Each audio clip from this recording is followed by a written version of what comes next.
চলো এখন আমাদের বিসর্জন হবে, ঘট নাড়ানো হচ্ছে। কোথায় আমরা ঘরটা নাড়ানোর কথাই বিসর্জন করবো।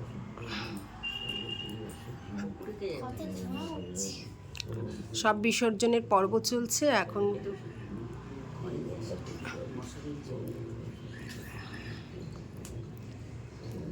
ঘরটা নাড়িয়ে ঠাকুরমশাই একটু নাড়িয়ে দিন ঘরটা। সুতো কাটবে তো।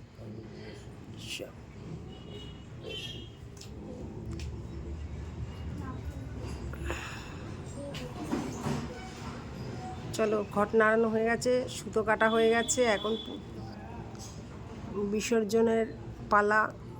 ঠাকুর আসবে সরস্বতী পুজো 2025-এ সরস্বতী পুজো হয়ে গেল।